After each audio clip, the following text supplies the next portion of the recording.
Okay, so we're going to get into a game here with this no Skaggs version, and let's see how we get on. This is a far more standard version of this list. It runs Elias and doesn't run Skaggs, so it's far less dependent on hand buff. It has more consistent draws as well, so it's going to be interesting. We're going to be playing against Congregate Syndicate first. Let's see how we get on with that. I may not be live streaming this, but it wouldn't be me without tea.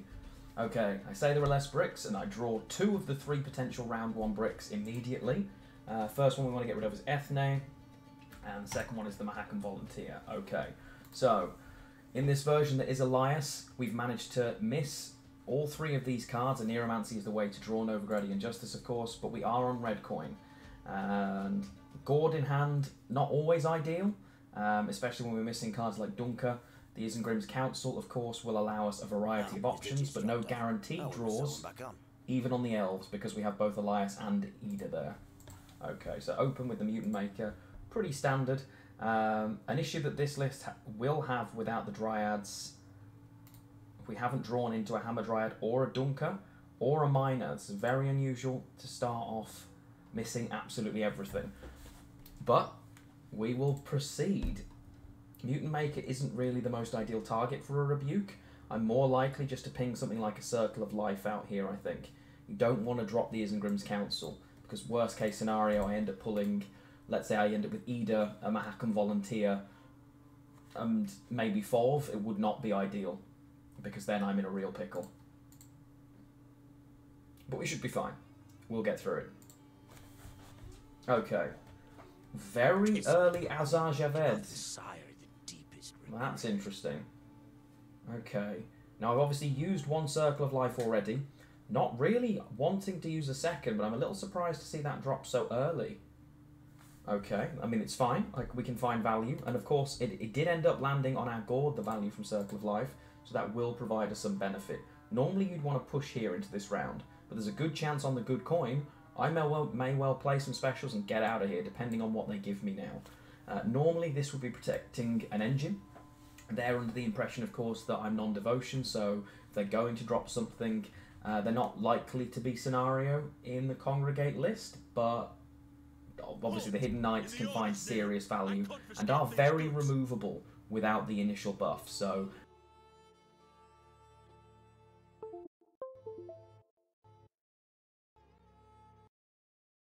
something like a Dryad Enchantress here. Again, playing our way through this round. Ideally, you really don't want to lose the first round in this matchup, though, as their ability to push you for a 2-0 can be pretty worrying, to be completely honest. Isengrim's Council, again, not something I'm looking to do, so we will just ping that there.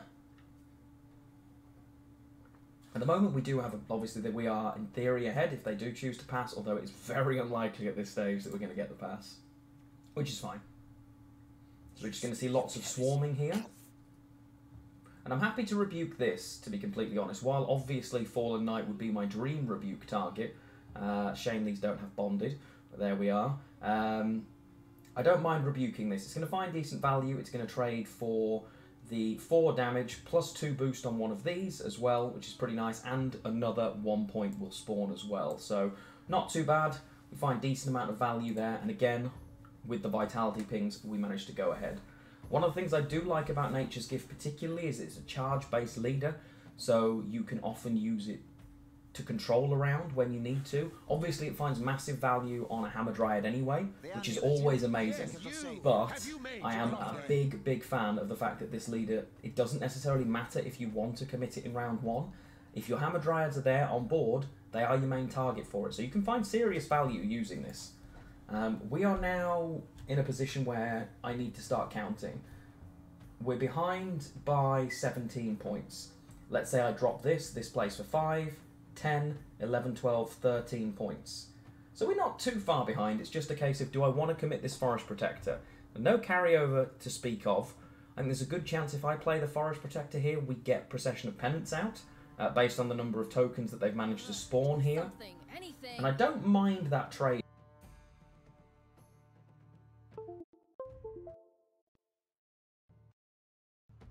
I think. Yeah, I think I'm willing to try this. Let's give it a go. Obviously, there are no more coins coming out of that spender, but if they do choose to pass, highly unlikely, we've got a very, very easy way out. The benefit of the Dryad Enchantresses as well, of course, means the Caresses will find the extra value. And has to search for it with Vivaldi Bank here. Not many coins, they're only going to see 5 cards. But they do find Dies Irae, which is quite frustrating for us. They probably choose to take out a 1-point card so that everything gets boosted. Because, of course, Firesworn-wise, the whole of this row... No, they don't go for that, okay? Never mind, they choose to take the extra damage. And now they have that for the carryover, meaning our round 2 could be really problematic. Behind by 14. If I play this now, it plays for 4, 5, 6. Takes me to 28. I then need a 9-point play. I don't have a 9-point play without using leader charges or Isengrim's Council, which really isn't ideal here. And obviously there's no situation where you're dropping a Gord. Now Isengrim's Council isn't the end of the world because it is a 6, minimally. It's just what do we find with that Isengrim's Council. In the Dryad spot, obviously 4 would be our worst case scenario, but again, we do have options there. So I think I'm actually going to play this here. Caress plays out for more value. The initial 3, 4, 5 plus 6. So again, right now I would need effectively an 8-point play. I'm now going to have to rely on Isengrim's Council here. Isengrim's Council draws me the worst 3 possible choices, and it's not even close. I want to use none of these cards here. I will use Elias. It's really not what you want, though. Elias is great value. Comfortably pushes us ahead and we take the round. But ideally, not what you want, really.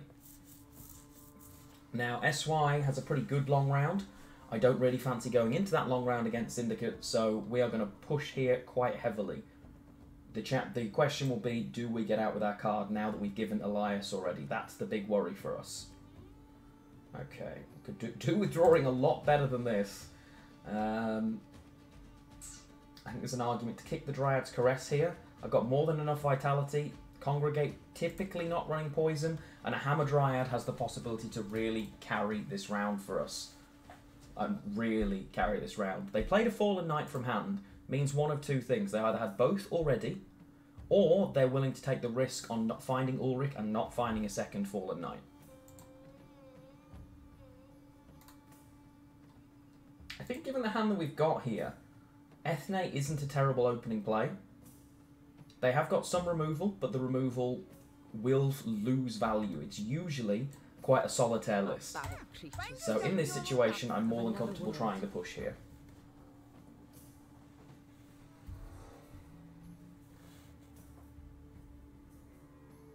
And obviously, as soon as you commit a card like Ethne, they're acutely aware, okay, I'm being pushed now. Oh, okay, and here was exactly what I was talking about.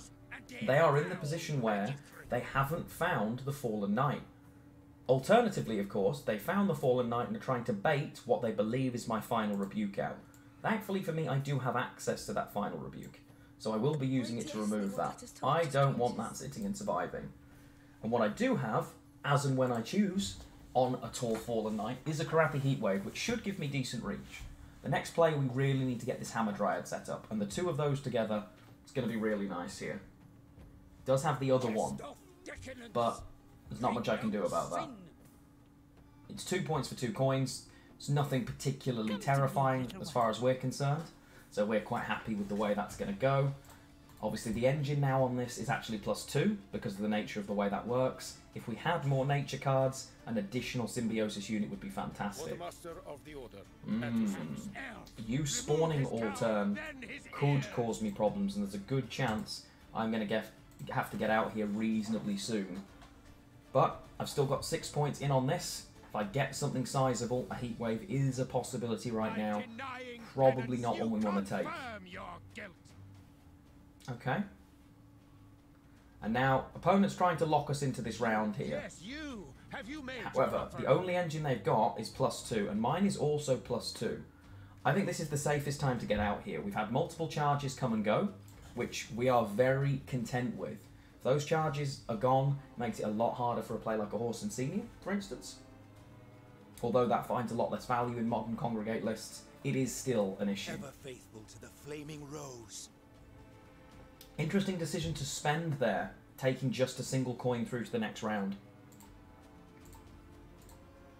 And we'll see now. It comes down to it. I have last say between either Gord or Heatwave. And we draw the Novigradian Justice and the Aneromancy. Wow. I mean, that's...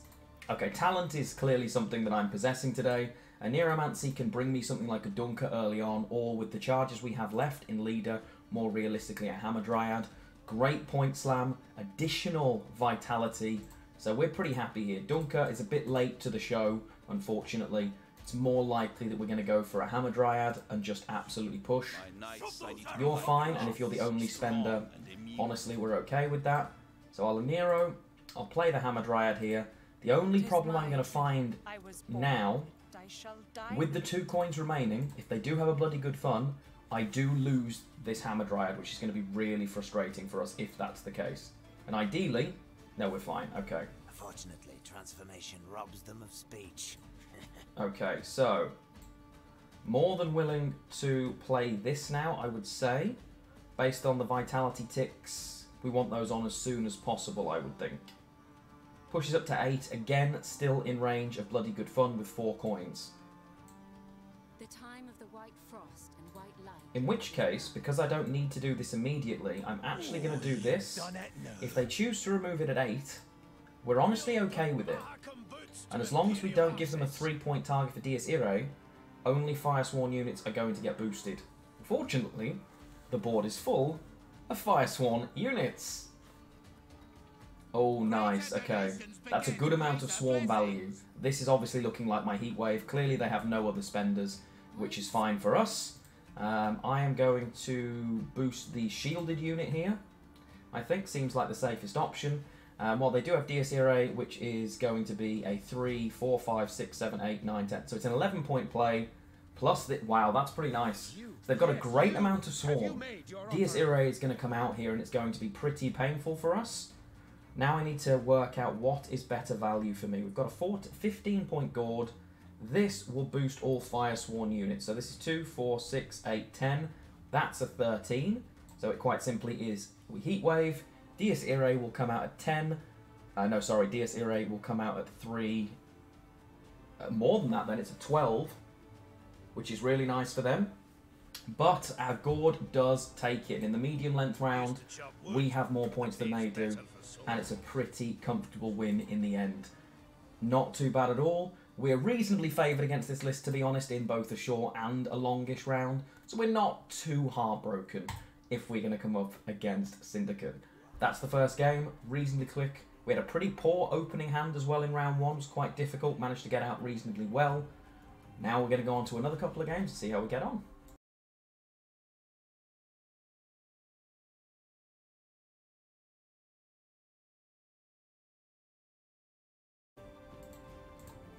Okay, we'll go into game 2 now, and let's see what we can draw.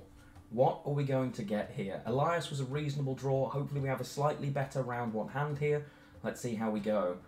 We have pulled Nilfgaard. In theory, a quite unpleasant matchup for this list. Nilfgaard should be favoured. The only downside for Nilfgaard is most Nilfgaard lists at the moment are reliant on double ball quite heavily. Although tactical decision can often be more hyper-thin based.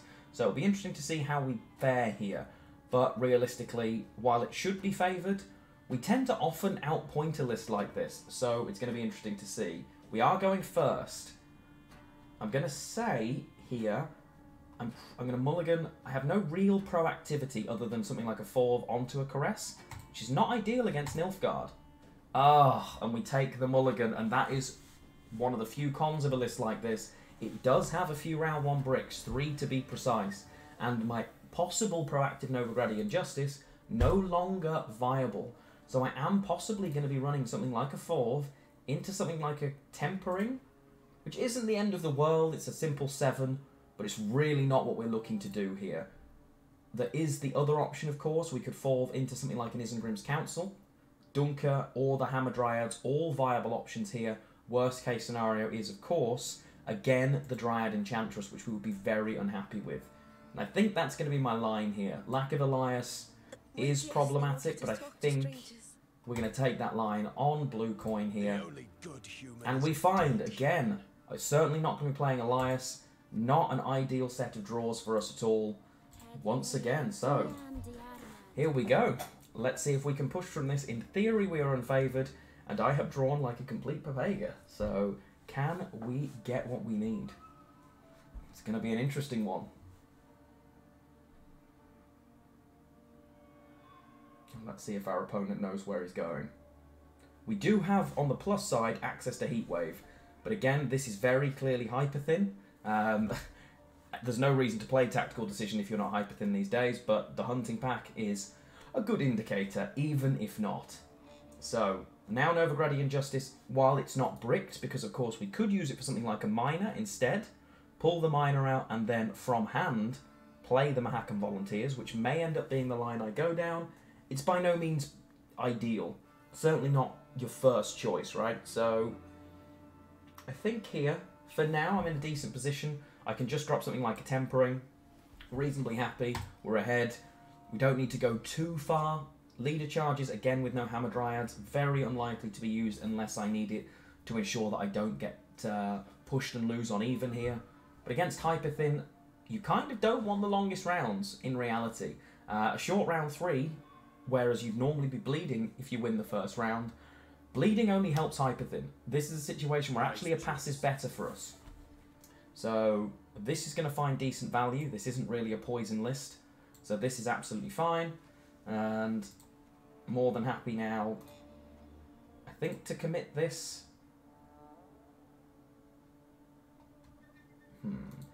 We're only up by 10, 11, 12. If we're up by 16...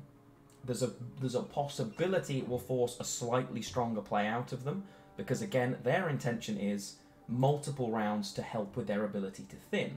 While they have a lot of cards that do it, and of course Mordran is great at setting up what it needs now. This new leader ability is fantastic for that archetype.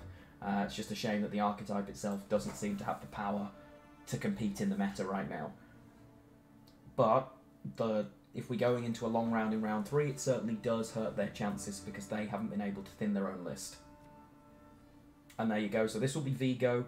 This will be Vigo into the soldiers that will again thin. There you go. So the brigade come out now. Really nice. And keeps them within a decent touching distance. Okay. Vigo here. This is a dangerous choice. This effectively is a 4-point tempo play when I'm up by 4. Thankfully, I've got some vitality on board. So they're going to need a reasonable number of points. They're still going to need 11 points to lock me into this round. We're still at 7 cards, so I feel quite confident doing this. The only downside is wherever I play this carryover doesn't really help me a lot. And I think there's an argument. We'll drop it on Ida. It doesn't really make any difference there. As I say, this isn't a Skaggs list, so there is no direct benefit to where you put it. If I know I've got Last Say, I'm more than happy to put it on something like a Gord for that big slam at the end. But if not, there's a good chance you're not going to have Last Say and you're worried about things like Heatwave or simple Taunt removal, then it's worth spreading that out. Nothing will stop us. Okay, that's going to play for a flat 6, which is actually really nice. And I do have a pass here. There's a possibility that this pass might be... The problem is if I take the pass now, they then bleed me. Again, we're a good list to be bled. I do have access to a Heatwave for 1 tool removal, but this list has the access to at least 2 big plays, plus then Vilgeforce on top of that for a 13-point T-Bore. So I think winning round 1's actually quite important. I'm pretty happy with the idea of a Novigrad Injustice into the Miner. Certainly not optimal, not what I'd normally want to do. I'm going to row stack here so that I don't play into even more assassinations on this back row. Unfortunately, everything spawned on this row, so we didn't get that free protection from our passive. If they take that, that's fine. Thankfully, we do control another dwarf, though, and this isn't row locked. It's just if you control a dwarf, which, of course, we do. So that's a free 8, and a little thinning for us. While they want a hyper thin, we still are looking for multiple cards, and we've missed our main thinning tutor, so... Okay. And willing to play this early is interesting. Nice, that's great for us.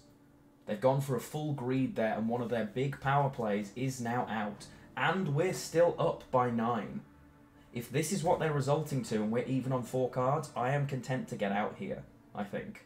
I'm pretty happy that whatever I play they're going to pass.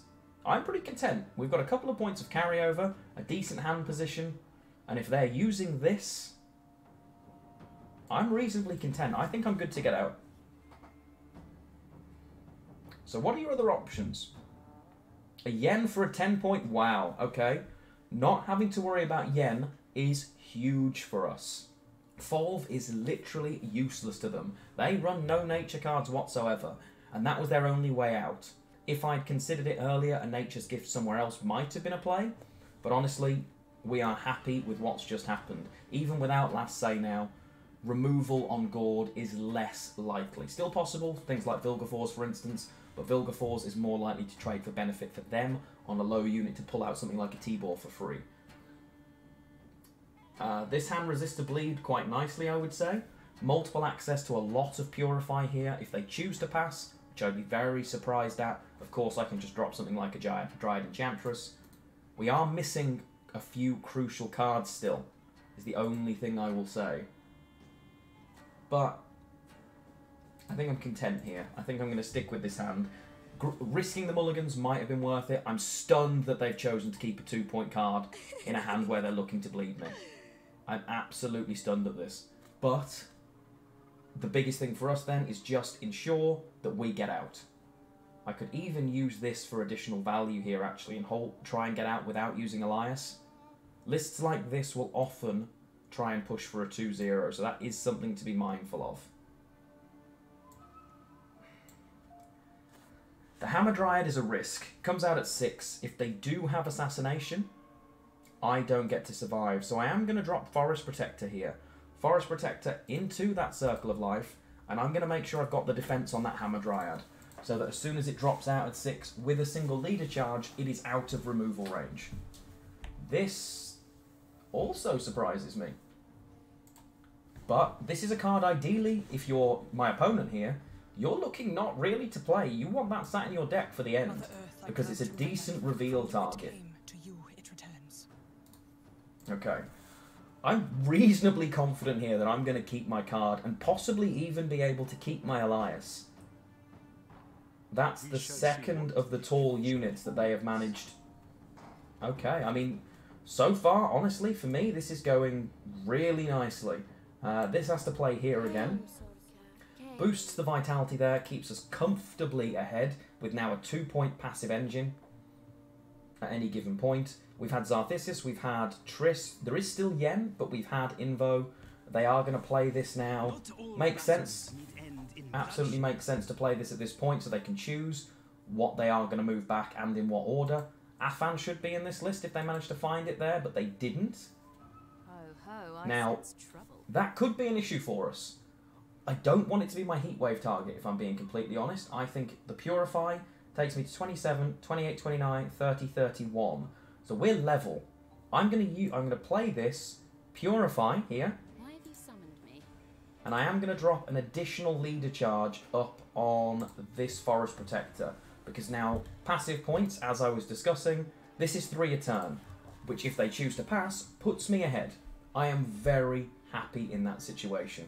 I'm more than willing to force everything out of them in this round. And there you go. That's their 3 big plays. All bin, all gone. We are very, very happy here, to be completely honest. And I just make sure I stay ahead. I think I Heatwave the 12-point card here. It's a shame I don't have something to remove this. Although I know actually Vilgeforce is in their deck, so I don't need to worry about that either. I've got 5 points here already. So actually, I could just Rebuke. I could just Rebuke this for 5. Because I'm still ahead if I do that. I think that's going to be my play. I'm literally just going to Rebuke. Yeah, I'm going to Rebuke the 8. I'm ahead already on even. They are forced to play their last card, whatever it may be. If it's something like a T-Ball, it is a T-Ball, which pulls a card out of my list. I mean, you might think that's terrible for us. Realistically, it's not. We simply banish the 13-point card here. Elias in the short round will be absolutely great for us, and this should be a comfortable GG. There you go. And our opponent forfeits. They've played all of their cards. Nilfgaard, I mean, Hyperthin, it's arguably the best of a bad bunch of options. I'm not sure I'd be using that leader. Maybe Hyperthin Slave is a little bit more consistent, but it's another win. That is 2 in a row. Let's go for 3, shall we? And we go in for game 3. Can we make it 3 in a row with this Skaggs-less list? Elias seems to provide quite a decent number of points. Didn't even need to play him in the last round, but he does provide really nice reach, especially if he is coming out of Isengrim's Council. We have so many single point units that we tend to not have to lose too many points when playing him. And now we're coming in against monsters, overwhelming hunger. So the things you have to consider in this list: be careful what you play first. While most people may have cut Manticore already, you always have to consider that it exists. You have to believe that Manticore is in your opponent's hand. You also have to consider Maruna, and even Predatory Dive these days is a real thing. So you have to make sure you are wary of that. It's more dangerous, admittedly, on the other coin, but still something to consider. Now the lava, separated by a lamp, obviously we have no access to a card like Brathan's, but I do love Circle of Life onto this. It's not a great deal of tempo, but on red coin it's fine, and over the course of a round, especially if they choose to go deep, this is massive value for us. I will choose, I would say, to put this boost on the Hamadryad of all units for the same reason as in the previous game. This now effectively is an 8 before my opponent can touch him, which means in the event that they run something like a Parasite, you know what? Great. Okay, so Eigen here gives us an indication early on that we haven't got to worry about any of the Ciri Nova nonsense. So while it's not as common, there are lists knocking around. Easy. There we go, we've identified that. This is probably your primary Heatwave target. It's great carryover for them for the Osrul, so you are denying them points in that later round. While there's a chance this list could run Haunt, there's an argument here to still get rid of the Eigen. We'll wait and I'm not sure if it's going to be my initial choice of play. There's a consideration to do it. For now, it's tempting, I'm going to be honest. I'm just toying with myself. I'll wait one turn. I think they believe, if they believed I could remove it, or they were concerned about losing it, a leader charge gets instantly used so that they have that carryover. For now, I'm pretty content not to do that. Of course, it does provide them with dominance, but they'd have had dominance even if I chose to Heatwave there. Being able to thin the riders, pretty nice for them, and obviously dominance to monsters is always something that's quite vital. Now, I'm going to choose to do this. The miner, of course, again, would have provided some good value there, and I'm going to hold, I think? No, that's not what I wanted to do at all. Wonderful, always good. So I didn't want to give this miner a boost. There's no good reason for me to do that. I'm just going to play that for now. We still have no indication, devotion or otherwise, in Overwhelming Hunger. Typically, it tends to be a devotion-based list, though. It's very unusual for it not to be. Now, removal of the beast is an option. Within 2 turns, we can comfortably remove the beast. Hit once, hit twice, and it is an engine that scares us. But do we actually want to stay in this round? That's the other question. We have to be able to resist a bleed in round 2, potentially, because they're a very round 3 point slam kind of list, and being 2-0'd is something you should consider. But honestly, I think I can afford to play once more if I want to, but I'd rather hold a Neuromancy for the bleed so that I have it in round 3 for guaranteed draws. So I think I actually just go away here. I think we get out. So I'm going to choose to pass early against monsters here. It's really easy to get locked into a round against monsters, especially on the other coin. We're on red coin, so we're fine, we went second. But on the other coin, if I went first, monsters can really point slam and trap you in a round far too easily. If that's going to happen, or you're reasonably confident that's going to happen, get out early so that you have time in the round, as we do here, to play your way out of that situation. Okay, so Dunker doesn't appear to like being in our round 1 hand. Slightly problematic, but, you know, we'll live with it. And I'm willing to use something like a Forest Protector here to do exactly what we did before, if I'm being honest. Not a huge number of units in hand. A Neuromancy, however, great because it can shoot a Novigradian Justice. It is not a nature card, so Folv and cards like that don't. It only seems to have Syndicate tags, no ST tags. And I mean, I'm reasonably happy to do this. Again, over the course of the round, this trades up for them pretty big, But, you know what? It's fine. I'll give this to Elias. It's a nice amount of a point slam if I need to do it. Elias now trading out at 13 rather than the 11 that he normally would. And we're quite happy with that. And there's the Haunt. If I heat wave the Haunt, there's a good chance they just go away. But am I genuinely... Haunt's one of the weird scenarios. Yes, I have an answer to it. And it will spawn a Barghest, which guarantees that they keep dominance pretty much, as well as a Night Wraith. It's not a huge amount of points in reality, but it does add to their ability to spawn consumes. Taunt removal is still, as a result, an issue, but I can still damage multiple units. In the interest of science, I'm going to go with the Heatwave here. The other option, of course, is just to rebuke and get rid of that Banshee, but I think I should be able to do that next turn. So, for science, we're going to get rid of that. We're also ahead here, and if they do then think, right, I want to get out now, we're fine with that.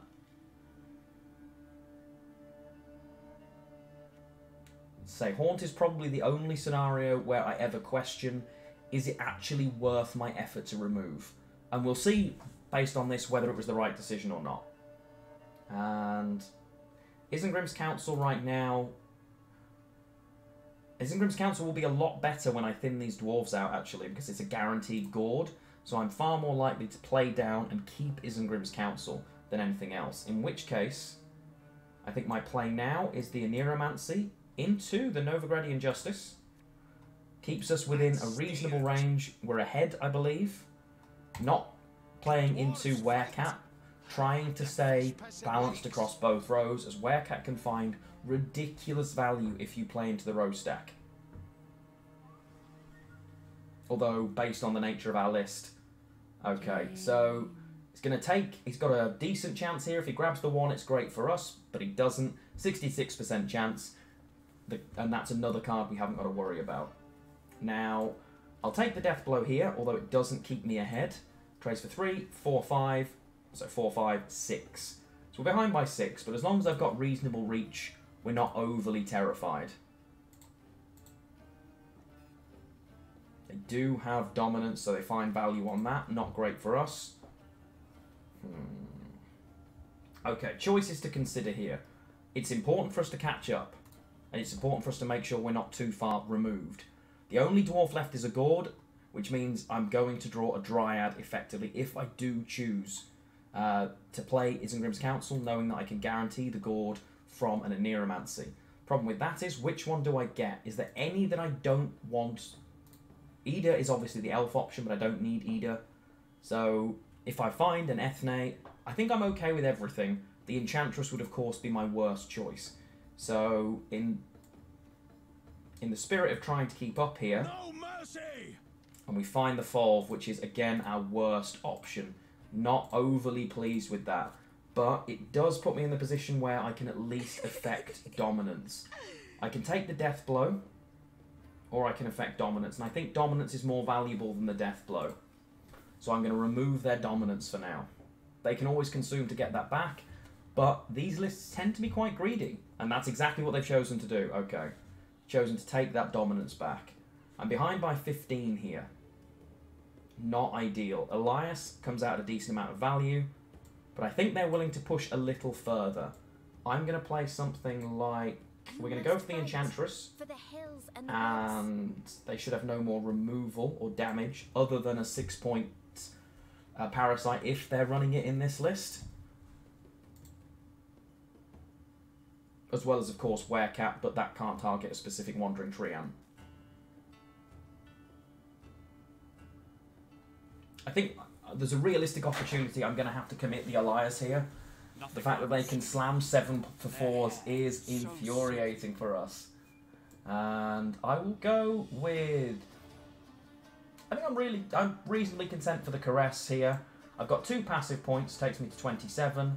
Because there are Dryads on board, this is a 6 plus 1, so that's a 7 as well. So I've effectively got 9 more points, and it looks 34. We're behind by 5, so a Tempering would take it if they chose to pass here, which for us is pretty good. I may have to use my final leader charge thinking about the math, because I'm not going to have enough turns for that to tick. Okay, so they do take the pass. So I've got 3 points. I am on 34.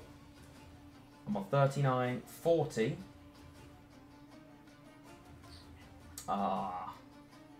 Okay, so I've got the 3 points here. 34. 35, 36. 36, 42. Okay, so it's not enough. As I don't have the Hammer Dryad on board, I'm going to have to use the Elias to get out here, which is not ideal. But I've got a guaranteed draw of one or other of these. I'm going to see 5 of the remaining cards, and there are only 7 there. So you would assume we're reasonably safe. Love is war. Okay, so we're ahead here. We're comfortable. We've managed to keep a leader charge. We've got a Neuromancy.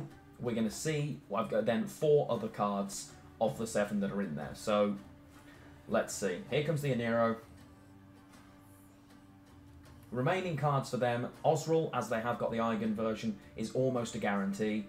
We're going to go from there. Okay, so not really the cards we want to see. I think the Enchantress is not necessary. I don't need something to give vitality when I still have a leader ping. I need to see one of the 2 of these cards in my hand, ideally. So we're going to take our mulligans here. Oh no.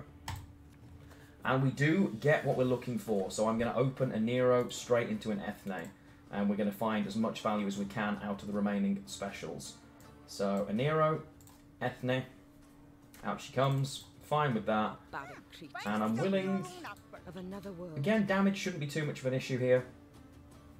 Although, Werecat... If they double Werecat immediately to remove those, it's going to really hurt us, so I'd rather keep one of them alive. If that doesn't happen, I will Tempering and then Tempering. Although, actually no, it's Ida next. Ida to give the same Purify. Perfect. Interesting choice.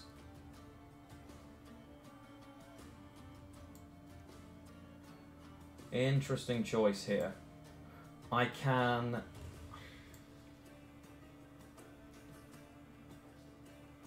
I think The time of the white frost. this is fine. It doesn't matter either way.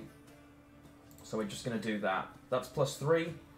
If they don't choose to go down the double Werecat route now, then we use our Tempering. Tempering, of course, with these units, it's +3. And then a Gourd, currently at 13. It's going to be a 15-point Gourd to finish. Manticore taking a 2 does not... it's frustrating because it actually is Symbiosis, so it is more than 2. It's actually 4 points that they're gaining there, but we will tolerate that. Okay, I'm going to go Tall here with Ethne now. We know their Devotion, so no Tall removal, particularly that we need to concern ourselves with in monsters. So I'm willing to keep spamming things on there just to be sure. There's the Consume. They now take Dominance back. I don't want that Consume to find value, so I'm going to keep that Consume to myself. That now doesn't work, of course. It needs Dominance for the Order ability. Parasite does return that to them, which is nice. But with the amount we're ahead, this last card should be a Detlaf or an Osril. It's a Detlaf. It plays for, with the leader, single leader charge comes out at 7. Then you've got the 5, then you've got the Consume. Either way, we drop this. I'm pretty confident we win here. And this is... It's a matchup you should win, but it's a matchup that you have to play differently than the list normally requires. And it is the Osril anyway, so that's 14, which takes them up to 32. And the Consume of the leader would only be another 2 points. Comfortable GG for us. And we take down, that's our 3rd game in a row with this list. GG. Nice and simple. Thank you for joining me, guys. It's been really good fun playing with this list, mixing it up from my Skaggs version. I can feel the consistency in this list. There are a lot less bricks, and even though we didn't draw perfectly, missed a few cards on multiple times, which is always going to happen, we won all the games that we played against very different lists. The key to a list like this is it obviously has power, and you have a good short and long round, which is what makes this list so prevalent in the meta. If you pick to play to your strength, or rather avoid your opponent's strength, because you have a strong round in either way, you're going to do well with this kind of list. So learn your matchups. The more you play with this list, the stronger it is going to feel for sure. Thank you for joining me. If you'd like more information on the written deck guide of how to play the rounds and where its weaknesses are specifically, there is a link to the deck guide below. If you'd like more deck guides for different lists, make sure you check out teamarathusa.com. You will find plenty there. Thanks for joining me. See you next time.